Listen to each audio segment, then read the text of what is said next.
long time ago in a galaxy far, far away. So, a long time ago in a galaxy far, far away, there exists a society called aliens and humans, which includes a whole new alien worlds that are unknown to us, with a vast variety of different kinds of spaceships.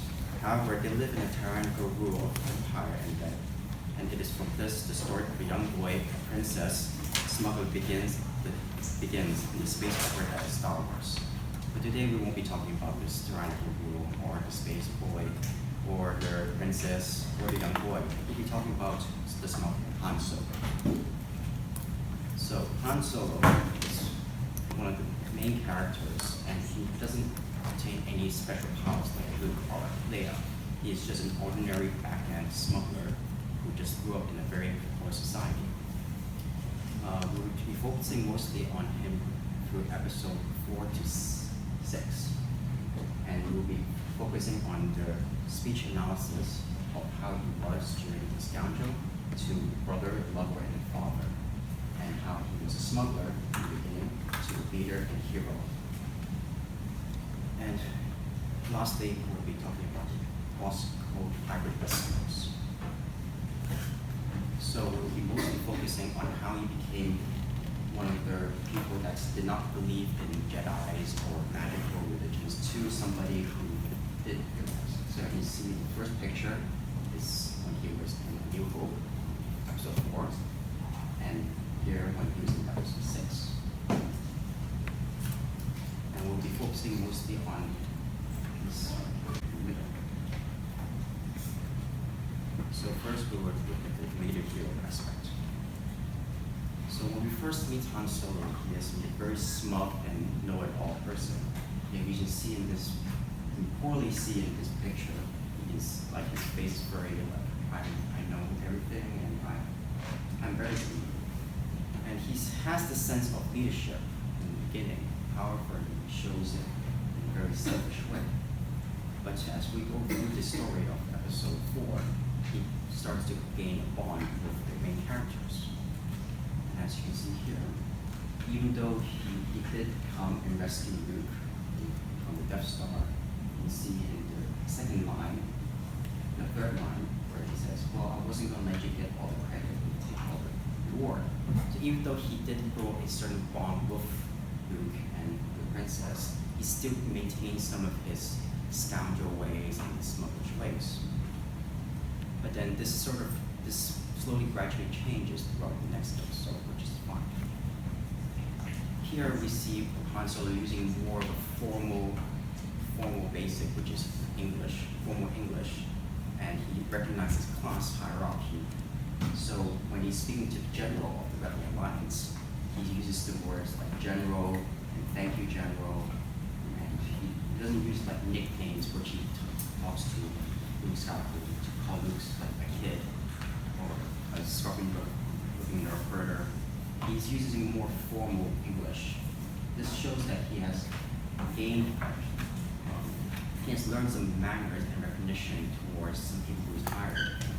As in this episode, he is still a captain, unlike the general. However, he is still a captain, so he does continue to mock people who is lower than him. So he owed as for the deck officer. So he uses more very aggressive stance and more demanding, where the deck officer says, I haven't seen him, it possibly came through the south entrance. And Han Solo, and you can see his stern look and his worry for Luke. He says, it's possible, why don't you go find out it's getting dark out there? Now the use of him saying it's getting dark out there is to show care for Luke Skywalker, which we will continue seeing in the emotional development. And so we can see as the sentence continues, the deck officer finds out that we can't find him. He might have forgotten to check in. Han uses his knowledge as a smuggler and his care as a friend to show that it's not likely, and he tries best to go find Luke. This planet terrain is very, very harsh and very, very cold. So we can see that he has a certain connection to Luke as a brother, as a care, and he would use word like my friend instead of kid, which this is quite rare, but then it's also very important that he shows a certain care towards Luke. And even though with all the warnings that the deck offers says, like your tauntaun, which is sort of like a horse kangaroo thing, saying that the tauntaun will freeze before you reach the first marker, and you would also die, he then says, then I'll see you never.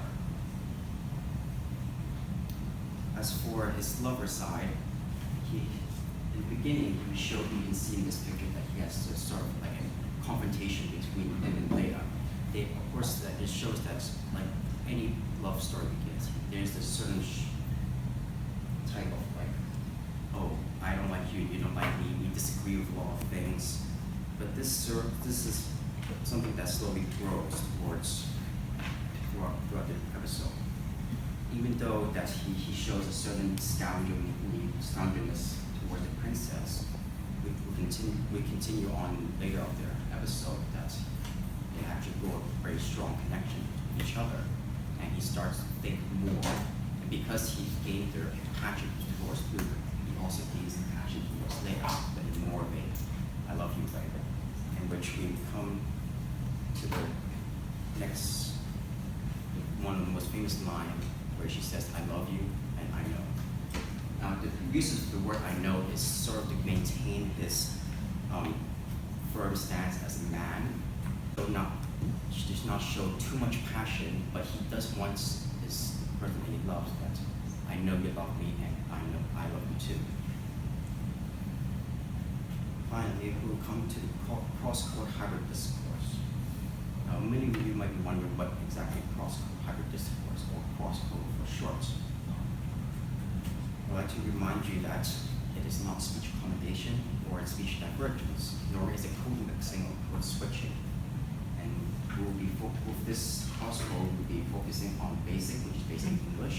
Hatties is an alien language, which is one of the second most common alien language in the Star Wars universe.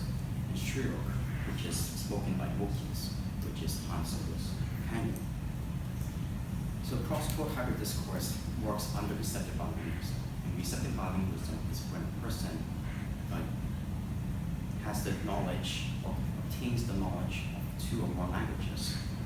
Now cross-code kind of works that way, but it works under it. It only works in science fiction because nobody would know two languages, but yeah. And basically, cross-code is because Han Solo speaks basic, which is English, and Chewie speaks Chirrut, which is a growling noise, basically. However, Han Solo completely understands what he's talking about, and Wookiee also completely understands what he's talking about, but they still keep their own languages. Now, this is very important for the role of Han Solo because he acts as a sort of a translator, but he does not exactly translate word for word what Chewbacca is saying. He only just speaks to him as casually to him. Now, this is very important for both him as a character as well as creating the relationship bridge towards the viewers, because the viewers will feel a sort of realism to the Star Wars universe or the science fiction universe and reality. And the viewers will feel like, oh, I'm actually part of it. And even though I don't understand what Chewbacca is saying word for word, I still get the gist of it. However, this only really works in the science fiction universe, and it does not work in reality, because it would seem rude or impolite and weird, and people would think ill of you. And people might think that, what, you think you're better than me, that you know more than one languages, and you can understand me, and I can't understand you. So, this is why it doesn't really work in the reality.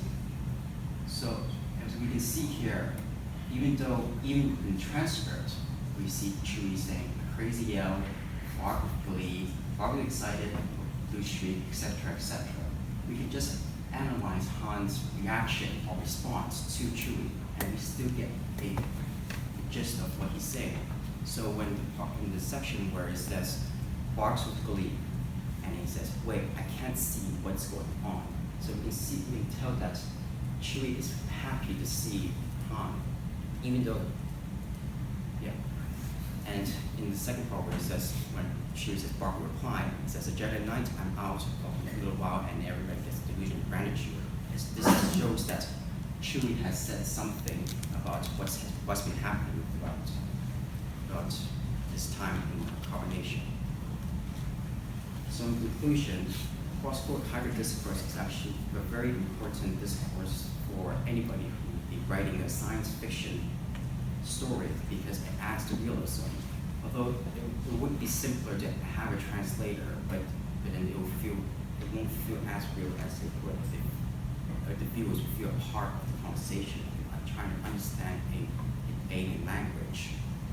And one of the limitations which I have with this project is that I wish I could have more time with cross code, because not only did Han use this style of discourse, and even though it was really only him who brought the entire episode, but in episode 6, we can see that this kind of discourse between Rey and BB-8 on the section where he's talking to BB-8 and BB-8 responds.